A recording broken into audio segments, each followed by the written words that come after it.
It was 5 a.m. when my phone rang. At first, I thought I was dreaming.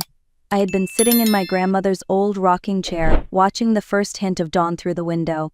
The farmhouse creaked the way it always did, that quiet symphony of old wood and winter wind. Then the phone rang again. "Grandma." The voice was trembling. It was Caleb, my grandson. "Please, don't wear your red coat today." I sat up straight. "Caleb, what's wrong? Why are you calling so early?" "Just promise me, okay? Don't wear it, you'll understand soon?" His voice cracked, full of something worse than panic. Fear. I looked at the coat rack by the door, where my bright red winter coat hung like a beacon. It had kept me safe on these country roads for years, but something in Caleb's tone reached deeper than reason. "All right, sweetheart," I said softly. "I won't wear it." When the call ended, I just sat there, the phone cooling against my palm. Outside, the darkness was thinning, and a few brave birds had begun to sing. I didn't know why my grandson sounded so afraid, but I knew one thing for sure today: I would leave the red coat hanging right where it was. By the time the sun finally climbed above the mountains, the house had settled into its usual morning rhythm, the sound of the heater clicking on, the kettle hissing, the quiet hum of the refrigerator. Life on Willow Bend Farm followed the same pattern it had for decades, and that routine was the only comfort I had left since my husband passed away 7 years ago. At 63, I lived alone on the land Frank and I had built together. Every Tuesday and Friday, I caught the 9:15 bus into town, groceries, lunch at Betty's, dinner, maybe a visit to the library if time allowed. It was the kind of predictable day I used to love. But recently, that rhythm had been cracking. My daughter-in-law, Brianna, kept insisting I sell the farm and move into a senior community. "You'd have neighbors, Nora," she'd said at dinner last Sunday, "and real medical care if anything happens." My son Andrew just nodded along.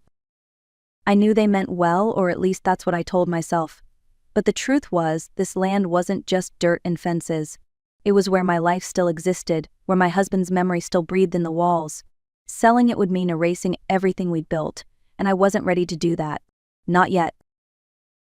At 9 a.m., I buttoned my old brown jacket, the one with frayed cuffs and a missing button, and started down the gravel road toward the bus stop. The air was sharp and clean, the kind that makes your breath visible. The world felt ordinary again, almost peaceful, until I reached the end of the driveway. There was no bus. Instead, flashing red and blue lights painted the frosty morning. 4 police cars lined the roadside. Yellow tape fluttered in the wind, wrapped around the small wooden shelter where I always waited. For a moment I couldn't make sense of what I was seeing. Then Sheriff Ben Calder spotted me. "Mrs. Whitfield, stop right there," he called, raising his hand. "You can't come any closer." "What happened?" I asked, confused. "Is the bus delayed?" "There won't be a bus this morning," he said quietly. "A woman was found here about an hour ago." He hesitated before finishing. "She was wearing a red coat just like yours." The world tilted under my feet. I barely heard Sheriff Calder calling for a chair as my vision tunneled. Someone helped me sit inside his patrol car, and for a moment, all I could do was stare through the windshield at the yellow tape. Beyond it, crime scene investigators moved carefully around a white tarp lying on the ground. My heart pounded so hard I thought I might faint. "Sheriff," I whispered, "my grandson called me this morning. He told me not to wear that coat." Calder's expression changed instantly. "Your grandson? When?" "At 5 a.m., he said, 'Don't wear your red coat today.'" Then the call ended. He pulled out a small notepad. "Can you repeat everything he said, word for word?" I did, every syllable trembling on my lips.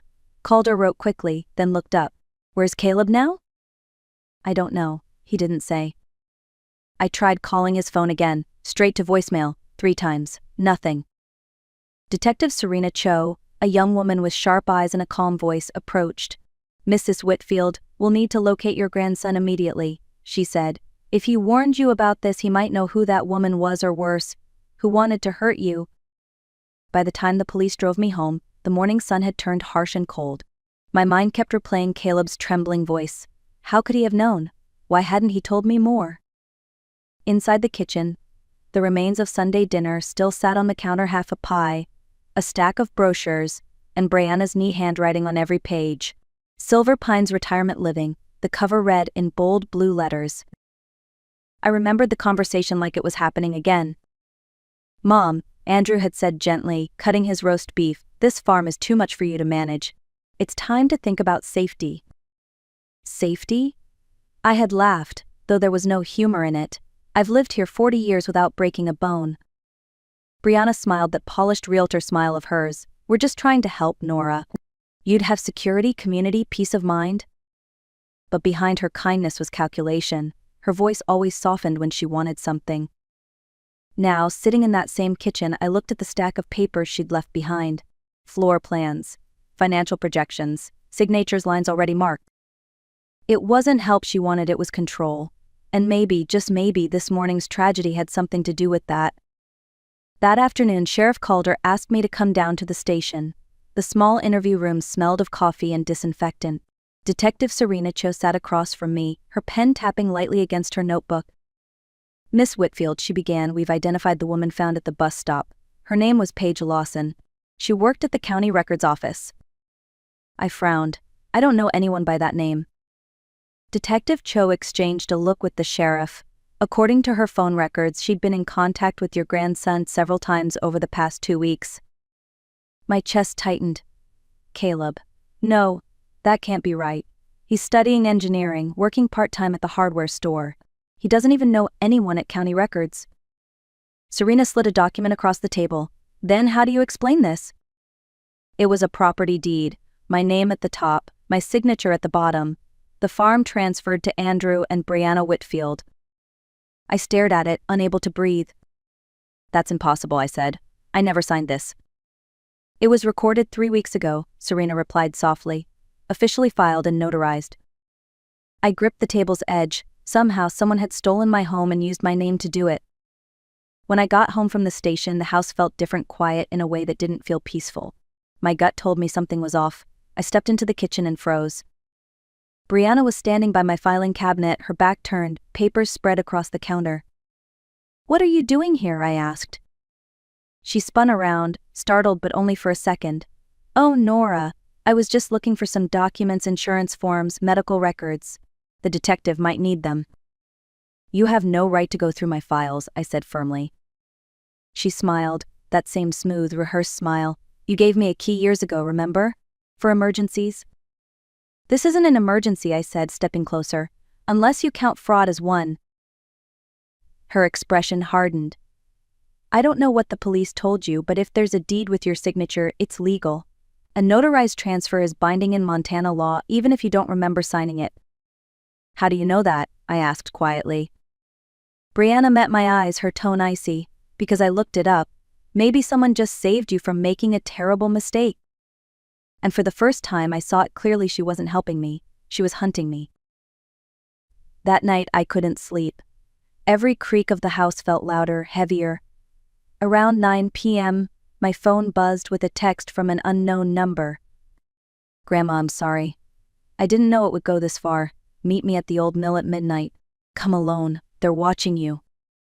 My pulse quickened. It was signed Caleb. The words "come alone" chilled me, but the message ended with something only he would write. "Remember strawberry summer, our secret code. The summer he was 7, when we'd planted strawberries behind the barn and eaten too many to count." That phrase meant trust me. By 11:30 I pulled on my brown jacket and took the truck keys from the hook. The night was moonless, clouds thick and low. As I backed out of the driveway, headlights flared in the distance, another car, idling near the road. It followed me for miles, keeping its distance but never turning away. Someone was tailing me. I turned onto an old logging road Frank and I used to take when we went hunting. My headlights off, I bounced over ruts and stones until the main road disappeared behind me. When I reached the Clearwater Mill, the air was colder, thick with the sound of rushing water. And there, in the faint glow of my flashlight, stood Caleb alone, waiting. "Grandma," Caleb said as I stepped into the crumbling mill, his voice breaking. "I'm so sorry."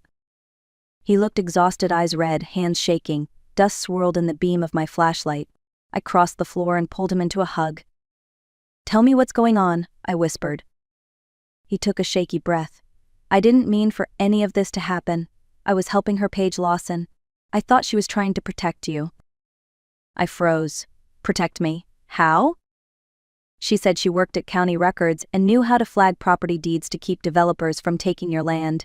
She said she could make it untouchable. He ran a hand through his hair. But she lied. She was working with Brianna. My stomach dropped. Brianna hired her months ago. Everything, the flirting, the friendship, it was all part of the plan. Paige used me to get information about the farm. She said if she had your property records, she could make sure no one forged anything. But she was the one doing it. I felt cold from the inside out. Then why is she dead? Caleb swallowed hard.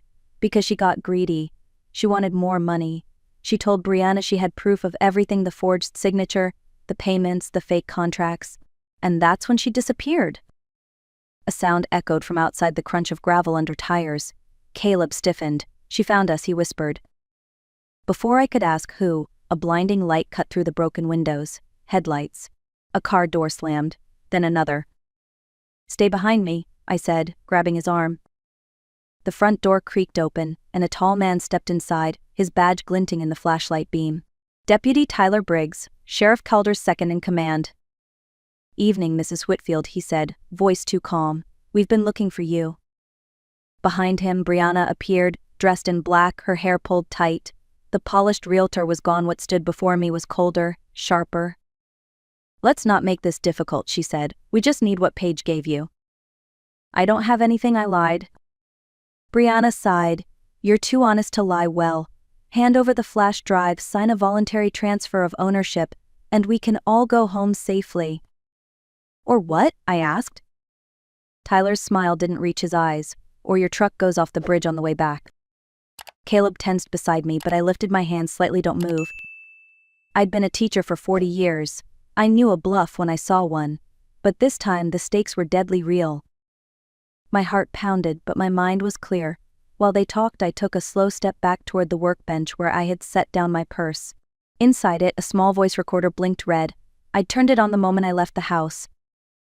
Brianna, I said, keeping my tone steady, you think I'd hand over my life's work to you? After everything you've done? She crossed her arms. What I've done is try to save this family from your stubborn pride. Save it? I said. By stealing it? Her eyes narrowed. You wouldn't understand business. That's when the sound of sirens cut through the night. Red and blue lights spilled through the shattered windows. Tyler cursed and reached for his gun, but the command came sharp. Drop it, Sheriff Calder's voice. Within seconds, the mill filled with officers. Brianna froze, her face pale in the flashing lights. As they cuffed her and Tyler both, Sheriff Calder glanced at me. We heard everything, Nora. You recorded long enough for us to trace the signal. You just saved yourself and probably a few others too. I exhaled, my knees weak. For the first time that day, I let myself breathe. The following week felt like waking up from a nightmare only to realize the storm wasn't over yet. The sheriff's office was crawling with investigators, journalists, and lawyers. Each day, a new detail surfaced, each worse than the last. It turned out Paige Lawson hadn't been the only victim. There were others. Elderly homeowners across the county, pressured into signing over their land through fake retirement trusts and investment partnerships. 4 of them had died within months of the transfers: car crashes, house fires, sudden falls. Brianna's company, Ridgeview Realty, was listed in every transaction, and behind Ridgeview stood a web of shell companies, all pointing to one name, Northstar Development. Caleb sat beside me in the sheriff's office, staring at the wall of names. How could she do this? He whispered.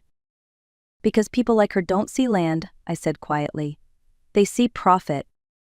Sheriff Calder nodded. We've suspected Northstar for years, but this is the first solid lead. With Brianna and Tyler in custody, we can start unraveling it. Still, one question gnawed at me. Who else had known? Who had notarized my fake signature? The sheriff folded his arms. Someone with authority, someone inside the courthouse. The hunt, it seemed, was far from over. 2 days later, I received a letter from a law firm in Helena. The envelope was thick, expensive, and heavy with threat. Inside was a notice of civil action. Brianna Whitfield v. Nora Whitfield. The claim accused me of defamation, elder confusion, and obstruction of justice. They were asking the court to declare me mentally unfit to manage my affairs. I stared at the words until they blurred. It was a legal trap, one last weapon Brianna had set in motion before her arrest. If the petition succeeded, I could lose guardianship of my own property. Sheriff Calder dropped by that afternoon, his hat in hand. Her attorney's trying to freeze your assets. Stall tactic, he said. They're betting you'll panic. I'm not panicking, I replied, though my voice trembled. He hesitated. We're still decrypting that flash drive Caleb found. It's locked with military-grade encryption. Could take weeks? Weeks. I didn't have weeks. I walked to the window and looked out over the frozen fields. My breath fogged the glass. If Brianna thought she could silence me through paperwork, she didn't know who she was dealing with. I'd taught generations of teenagers how to find the truth in a text. I could find it here too. That night, I couldn't shake Sheriff Calder's words. Someone inside the courthouse. It echoed in my head as I paced the living room. The wind outside rattled the windows, and somewhere in the distance, a dog barked. If Brianna had orchestrated this much, she hadn't done it alone. She didn't have the patience or the brains for legal detail. Someone had taught her how to move quietly, how to use the system against people like me.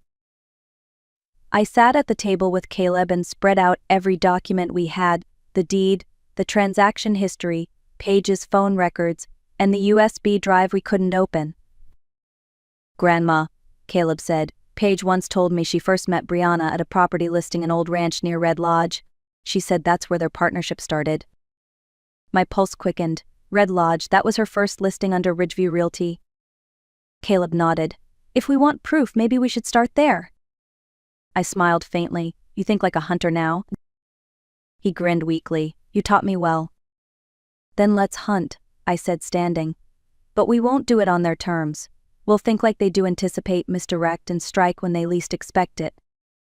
The teacher in me was gone. The survivor had taken her place.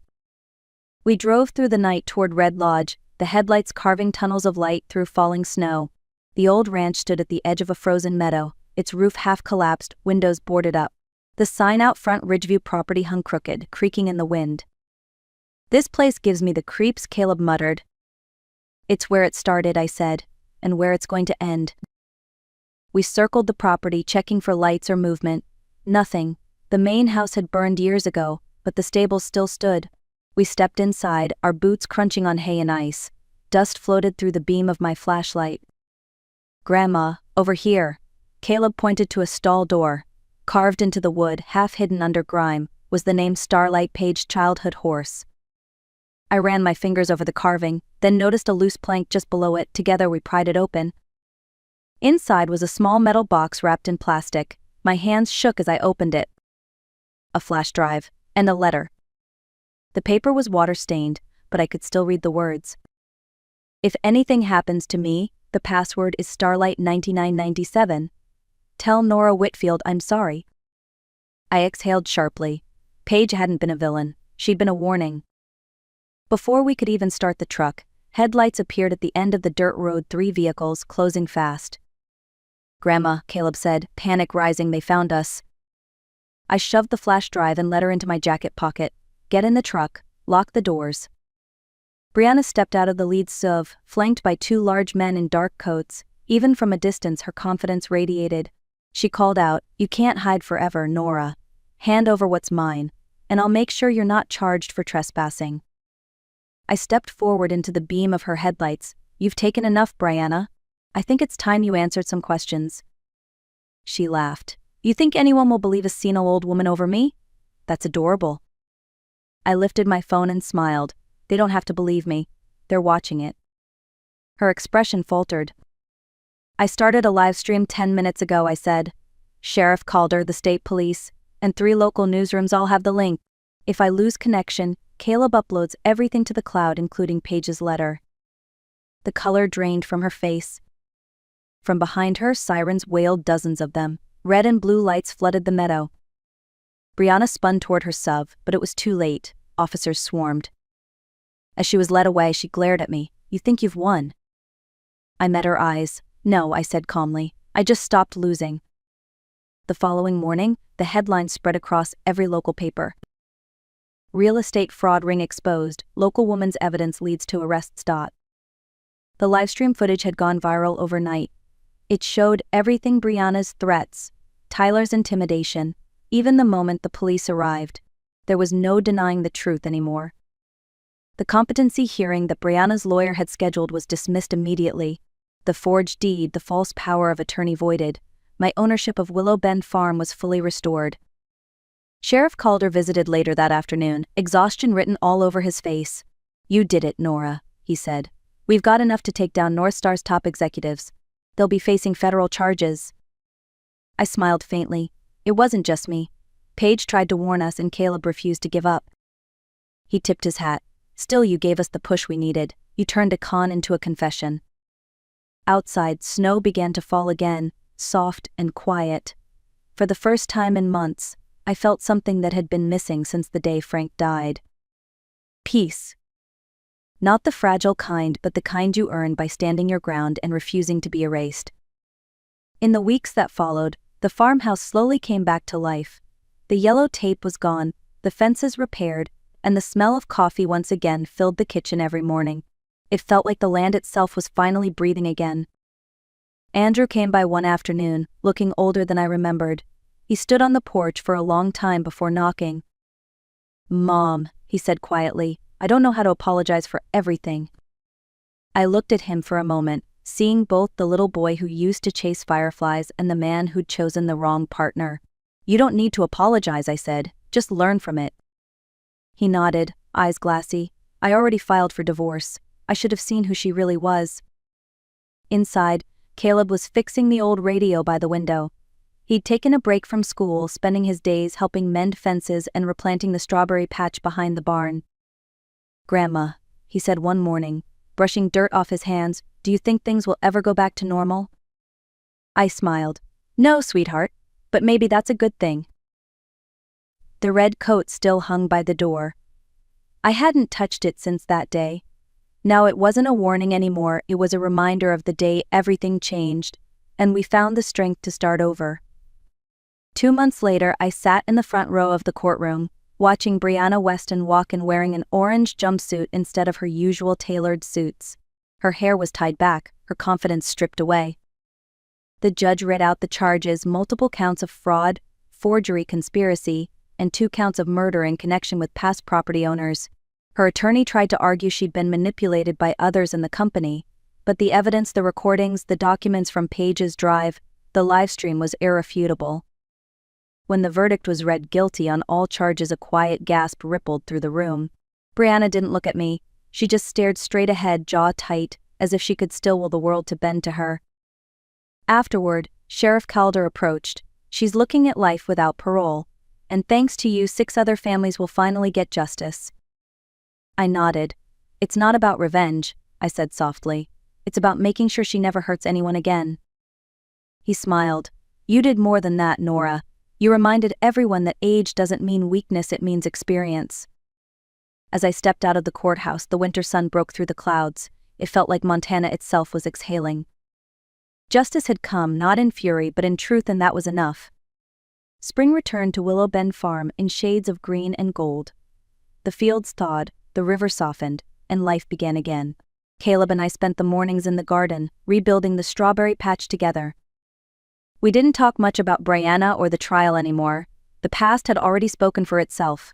Instead, we talked about small things: the soil, the weather, the way the robins always returned before the snow was fully gone. One afternoon, as we rested by the fence, Caleb asked, "Grandma, do you ever wish you'd left when Dad and Brianna wanted you to?" I looked out across the fields, the same land Frank and I had worked for 40 years. "No," I said. "This place isn't just dirt and fences, it's memory. It's everything we built, everything worth fighting for." He smiled softly. "I think Grandpa would have been proud of you." "I hope so," I said, my eyes misting. "But what matters is that you're here now, that we're still standing." That evening, I hung my red coat back on the hook by the door, not as a symbol of fear, but of survival. It reminded me that sometimes the difference between losing everything and saving it all is one instinct, one warning, one act of courage. To anyone listening, I'll tell you this.